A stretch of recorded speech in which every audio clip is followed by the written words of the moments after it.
Écoute, j'ai été invité dans l'hôtel Splendide justement pour pouvoir parler un peu de mon film. Il y a quelques producteurs, quelques gens, quelques personnes assez intéressantes pour mon travail. Donc je leur ai fait découvrir. Donc ils connaissaient évidemment pas parce que voilà, c'est pas tout à fait leur domaine, mais certains ont été intéressés, ils regardent. Ça m'a permis d'obtenir notamment un rendez-vous sur Paris plus tard. On verra ce que ça donne, hein. Évidemment, il ne faut jamais tirer de plan sur la comète, mais en tout cas, il faut y croire quand même.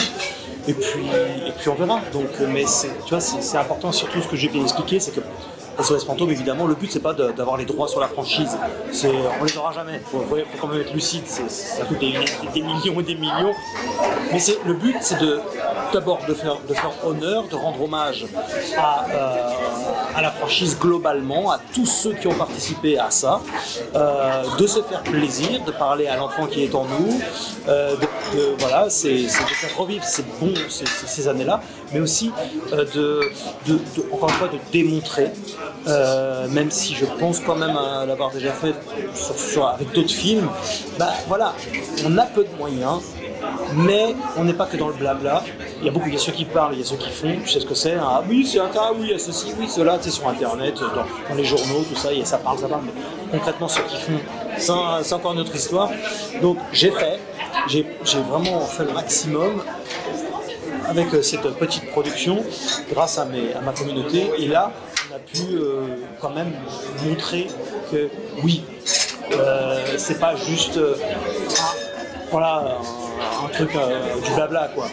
Encore une fois, on le voit, il y a vraiment une valeur artistique qui est là.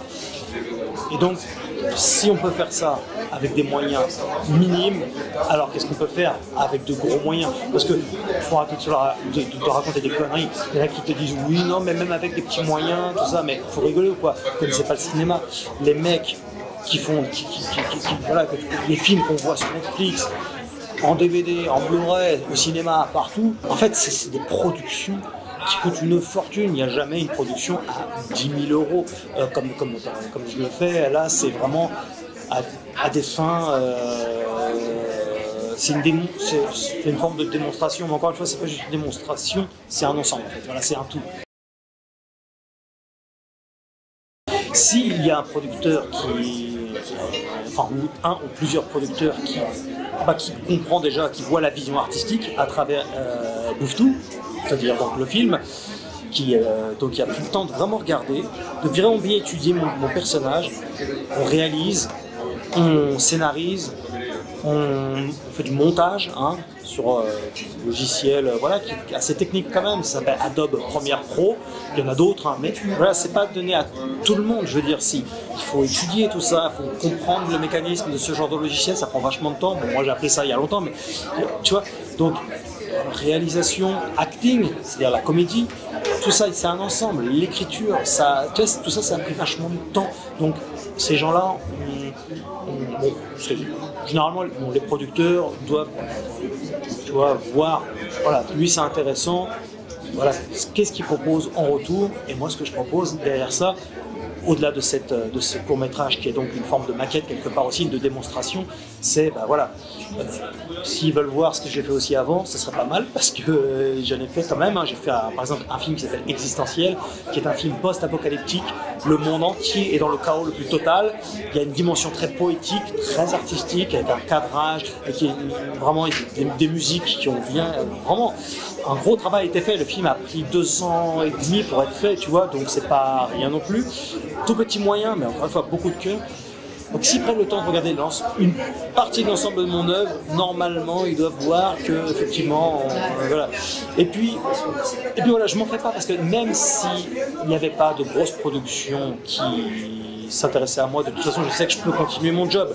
Mais le but, c'est d'essayer, à un moment donné, d'essayer de trouver des partenariats, des coopérations pour me permettre d'aller vers d'autres sphères, en fait. Voilà, c'est le but. Dans la vie, il faut être quand même un peu ambitieux. Mais sinon, sur le plan personnel, sur le plan carriériste, je sais que je pourrais toujours faire du cinéma. Quoi qu'il en soit, j'ai une communauté assez forte, assez puissante, qui est présente, en fait. Donc, tu vois, j'ai quand même cette grande réussite, pour moi en tout cas, c'est vraiment la réussite des réussites, c'est de pouvoir faire ce que je fais en toute indépendance. Mais après, si on peut aller plus loin, ah bah, je crache pas dessus. Et c'est ça en fait l'objet de mon message. Tout à l'heure, j'étais en train de parler avec un producteur, même 2 producteurs, et donc, bon, on verra. Après, encore une fois, on est au Festival de Cannes, il ne faut pas tirer de plan sur la comète. Ici, il peut y avoir aussi beaucoup de blabla, mais en tout cas, il faut tenter l'aventure, et c'est toujours une expérience pour moi. Et tu sais, il y a beaucoup de cartes qui sont distribuées, donc automatiquement, ça fait beaucoup de vues sur les réseaux sociaux, ça augmente le ratio, et c'est des gens qui parfois peuvent avoir la fibre artistique, qui peuvent parler, le bouche à oreille, etc. Donc, tu vois, je suis là pour ça. J'ai pu faire quelques interviews à gauche, à droite pour différents médias. Beaucoup de médias indépendants aussi, beaucoup de presse indépendante. Mais c'est bien, pour moi, ça me va très bien aussi, tu vois. Le but, c'est d'utiliser tous les petits tremplins divers et variés pour communiquer sur BoufFTou. Alors une suite, pourquoi pas, parce que l'Ectoblack, c'est-à-dire la voiture des SOS Fantômes que j'ai customisée, hein, vraiment, je l'ai personnalisée, elle est là. Je l'utiliserai pour d'autres choses, même ça peut être utilisé pour des œuvres de charité, pour des mariages, des anniversaires, des festivités diverses et variées. Donc c'est une voiture exceptionnelle, elle est vraiment, enfin voilà, j'ai fait vraiment un truc génial. Les gens adorent, dans la rue, ils sont fous. Ils prennent des photos, des vidéos, ils adorent, ils me remercient chez des gens vraiment.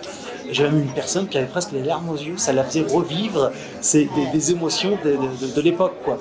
Donc tu vois, c'est vraiment... rien que cette voiture-là est déjà en soi extraordinaire. Donc oui, je ferai continuer à vivre un peu ces dimensions de cet hommage à la franchise SOS Fantôme. Je ne fais pas trop de fan films en général, j'en ai fait 2, 3, mais sinon la presse, 99% de mes travaux ne sont pas des fan films en soi. Mais voilà, j'ai des sources d'inspiration et je le dis, je le montre comme ça. Et la suite, ce que j'aimerais pour mon prochain film, alors là c'est pas du tout un fan film, je reviens à tout plein d'idées que j'ai en moi depuis bien longtemps, c'est de faire un film sur le sujet du loup-garou. Parce que je fais du reportage sur le loup-garou à travers une chaîne YouTube qui s'appelle Loup-garou France. J'ai même écrit des livres sur le sujet du loup-garou. Donc c'est un sujet très sérieux. On parle de cryptozoologie, donc de cryptide, un animal qui n'est pas répertorié. On parle pas du tout de cinéma à la base. C'est pas un mec qui se transforme, les lignes de planning, tout ça, je parle pas du tout de ça. Je parle vraiment d'un cryptide. Alors là, il faut connaître mes travaux sur Loup-garou France, il faut avoir lu mes livres aussi sur le sujet pour bien comprendre là où je veux en venir. J'ai pas le temps de tout étoffer ici, on a un temps assez réduit parce qu'après je crois qu'il y a un autre rendez-vous, mais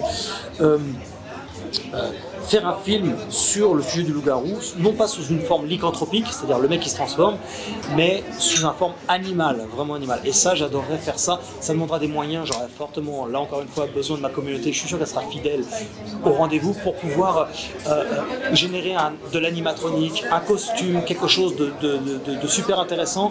Et là, je pense cette fois-ci viser, parce que là on était dans le court-métrage avec BoufFTou, revenir au long-métrage. J'ai beaucoup fait les deux, j'ai fait des web-séries, j'ai fait des courts-métrages et j'ai fait des longs-métrages.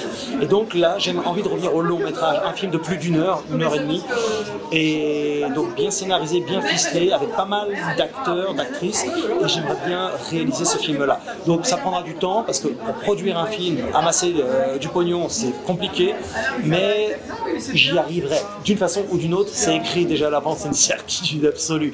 Je le dis comme ça parce que je le ressens dans mon cœur, hein. C'est pas du tout par présomption, parce que je suis le meilleur, c'est pas du tout ce que je dis. Attention, on comprend bien, mais voilà, donc je pense vraiment aller vers ça.